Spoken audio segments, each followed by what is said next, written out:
Madam ఇక్కడ ఈయన సుబ్బారావు గారు మీకు తోటి ఇంకొకటి నిజం దాచిపెట్టినట్టు అనిపిస్తోంది మాకు ఆయనతో మాట్లాడితే. ఫస్ట్ వైఫ్ ఈయన మీద 498A అనే కేసు ఈయన మీద వేసిందండి.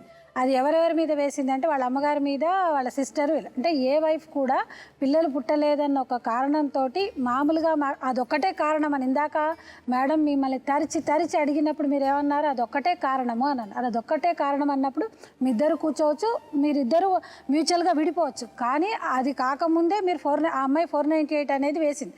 498 అనే కేసు ఎందుకు వేసింది అనడానికి కేవలం పిల్లలు ఒకటే లేకపోతే ఆ అమ్మాయి అది అంటే అక్కడ ఏదో ఒకటి జరిగింది మీ ఇద్దరు మధ్యన, మీ అందరి ఫ్యామిలీ మధ్యన ఏదో జరిగింది కనుక ఆ 498 కేసు అనేది వేసింది. సో ఆ ఒక ట్రయల్ అనేది కూడా జరిగిన తర్వాత ఇందాక మీరు ఇంకొక అబద్ధం కూడా చెప్పారు. అదేంటి 2 లక్షలు అని చెప్పారు. కానీ మేము హైకోర్టు ఆర్డర్ అది చదివాము, 2 లక్షలు కాదు 1,20,000 అని చెప్పి రాశారు. అంటే ఎందుకు మేము అంత చిన్న విషయాలు కూడా మేము పట్టుకుంటామంటే అంత క్యాజువల్గా 5,000 10,000 అటు ఇటు చెప్తారు. కానీ 2 లక్షలని చాలా వినసొంపుగా ఉండే ఫిగర్ని మాత్రం మేడంతో చెప్పారు. 5 ఏళ్ళు కాపురం చేసిన వైఫ్కి మీరు 498 వేసిన కేసులో హైకోర్టు నుంచి అతను క్వాష్ ప్రొసీడింగ్స్ అక్కడికి వెళ్ళి చేసుకుని ఆ ప్రొసీడింగ్స్ అక్కడ ఆగిపోయాయి. ఎందుకంటే మీరు పూర్తి అమౌంట్ ఇవ్వలేదని, 6 నెలల మ్యాండేటరీ పీరియడ్ కాలేదని, ఎందుకు రంగారెడ్డి కోర్టులో ఆల్రెడీ ఓపీ వేశారు కనుక అక్కడ అది పెండింగ్ ఉంది కనుక మీకు ఇవ్వము అని అన్నారు కనుక ఇది కంప్లీట్ అయిన తర్వాత మీకు ఇస్తారు అన్నారు. అంటే ఇదంతా కూడా ఫస్ట్ వైఫ్ తోటి మీకు లీగల్గా అన్ని విధాల ఎక్కడికి ఏ కోర్టుకు వెళ్ళొచ్చు, ఏం కేసు వేయచ్చు, మీరు ఎలా బయటికి రావచ్చు, మీ కేసులో నుంచి వెళ్ళడానికి ఎంత కాంపెన్సేషన్ ఇవ్వచ్చు అనేది కూడా మీకు అన్నీ కూడా తెలుసు. ఆ తర్వాత నెక్స్ట్ పాయింట్ ఏంటంటే మేడం, ఈ అమ్మాయి ఎప్పుడైతే వెళ్ళిపోతుంది అని అన్నప్పుడు ఆయన ఈవెన్ అప్పుడు కూడా ఆయన లాయర్స్ని ఇందాక మీరు ఒక మాట చెప్పారు, అడ్వకేట్ దగ్గరికి వెళ్ళాము మేము భయపడ్డామంటే నువ్వు ఎందుకు వెళ్ళావు, అడ్వకేట్ ఎలా మీడియేషన్స్ మీకు మీ ఇద్దరి మధ్యవర్తిత్వం వహించారమ్మా అని అన్నప్పుడు ఆయన RCR అనే ఒక నోటీస్ పంపించారు. ఎందుకంటే ఆ అమ్మాయి మాటికి వెళ్ళిపోతుంది కనుక నా భార్య నాతోటి వచ్చి జాయిన్ కావాలి అని చెప్పేసి అనే ఉద్దేశంతో మీరు ఇచ్చినట్టున్నారు. అది కూడా ఒక 2 years బ్యాక్ ఇచ్చారు. ఇంకోటి మేడం, డాక్టర్ గారు ఒక మాట చెప్పారు, ఇద్దరు కూడా ఒక ప్రీ ప్లాన్డ్గా మాట్లాడుతున్నట్టు. అంటే ఇందాక ఆ అమ్మాయి చెప్పింది బట్టి మనం వినదాన్ని బట్టి మీకు చూపిస్తే ఏదైతే దెబ్బలు ఏదైతే ఉన్నాయో సేమ్ ఈ అమ్మాయి ఒక వర్షన్లో చెప్తే అదే ఇంకొక వర్షన్లో చెప్తారు. ఒకటమ్మా, ఎవరు లేనిదే ఏంది జరగందే ఒక వ్యక్తిని ఒక ఫోన్ నెంబరు అయితే అక్కడైతే ఉండదు కదమ్మా.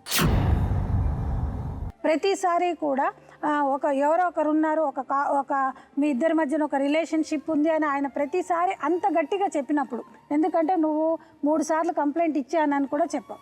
అలాంటప్పుడు నువ్వు అట్లీస్ట్ ఆ విధంగా ఆయన మీద నువ్వు ఆ పోలీస్ స్టేషన్లో చెప్పినప్పుడు ఎవరు అతను అని ఆ వ్యక్తి బయటకు వచ్చేవాడా? నువ్వు ఎప్పుడైతే ఆయన కాల్చారు అని అన్నప్పుడు ఇమీడియట్గా నువ్వు అప్పుడు కూడా నువ్వు పోలీస్ స్టేషన్కి వెళ్ళొచ్చు.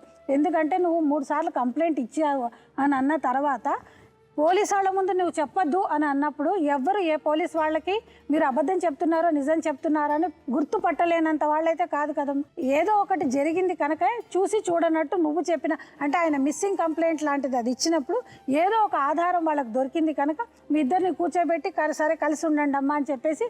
ఇంకోటి ఆయన చెప్పాడు కనుక నేను ఒప్పుకున్నాను, నేను ఆయన భయం మీద నేను పోలీస్ వాళ్ళ మీద ఒప్పుకున్నాను అని అన్నా కూడా నిజం అనేది ఒకటి ఉంటుంది కదమ్మా. అవునా? నిజం అనేది ఒకటి ఉన్నప్పుడు ఆ నిజాన్ని నువ్వు ఎక్కడైనా కూడా నిర్భయంగా చెప్పినప్పుడు డెఫినెట్గా అది బయటికి అనేది వచ్చేది. నువ్వు అది ఆ ప్రయత్నం ఎక్కడా చేయలేదు. ఆయనకి ఎన్ని లీగల్ పరంగా ఎంత బలంగా ఆయన అయిపోతున్నాడు అంటే నోటీస్ అనేది ఇచ్చాడు, 2 సార్లు నువ్వు అక్కడ 2 ఏళ్ల తర్వాత కూడా నువ్వు స్టిల్ ఇదే కంటిన్యూ చేస్తున్నావు.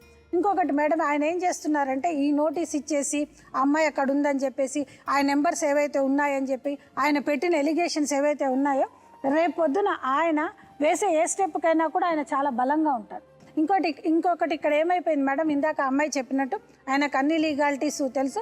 ఆయన అన్ని విధాలుగా కూడా ఏ విధంగా అయినా కూడా అమ్మాయి ఏం చేసినా కూడా మీరు బయటపడిపోతారనేది మీకు ఒక ధైర్యం మాత్రం లీగల్ పరంగా మీకు వచ్చేసిందండి. అది కూడా మీరు చేసే ప్రతి చర్యకి ఒక అడ్డంకి లాగా అయిపోతుంది. ఆ అమ్మాయికి ఏది మాట్లాడాలన్నా కూడా 6 months నుంచి 6 నెలల నుంచి దూరంగా ఉన్నప్పుడు నువ్వు ఏ ప్రయత్నం చేయలేదమ్మా. అవునా? 2 months క్రితం వస్తే పెద్ద మనుషుల్లో చెప్తే అక్కడికి వచ్చి కూడా నేను రానని కూడా చెప్పలేదు మేడం. ఇందాక చెప్పారు కదా, ఒక 10 రోజుల తర్వాత రమ్మంది, మళ్ళీ నెల తర్వాత రమ్మనింది అని చెప్పారు కదా. చెప్పినప్పుడు నేను వస్తాను రాయ్యా అని చెప్పాను నాకు. అప్పుడు వస్తూనే పెద్ద మనుషులను తీసుకొని వచ్చారు. పెద్ద మనుషుని తీసుకొచ్చి కూర్చోబెట్టేసి నువ్వు వస్తావా రావా అంటేను నేను రాను అంటేనే కదా నువ్వు తీసుకొని వచ్చావు, ఎందుకు మావయ్య అని నేను అడిగాను. అడిగితే మా అమ్మ కూడా అదే మాట అడిగింది. నీ కూతురు 10 సార్లు అని చెప్పేసి ఇలా తిప్పి అన్నీ అదే మాట 10 మందితో తిరుగుతుంది, నీ కూతుర్ని నేను ఎలా తీసుకెళ్ళాలి, నాకు దానికి సమాధానం చెప్పి నాకు పాపనిస్తే తీసుకెళ్తాను అని చెప్పేసి అన్నారు మేడం. ఇదే మాట మాట్లాడితే ఇప్పుడు మీరు చెప్పాల్సి చెప్పేశారు కదా, మాక్సిమం చెప్పేశారు, అన్ని అర్థమైపోయాయి అందరికి. మీ ఆయన ఏం చేశాడు, మీరేం చేశారు అన్నది అన్ని అర్థమయ్యాయి. ఇప్పుడు నేను మాట్లాడే ముందు మీ ఇద్దరికి ఒకటే అడుగుతున్నా, మీరిద్దరూ చాలా అబద్ధాలు చెప్తున్నారు.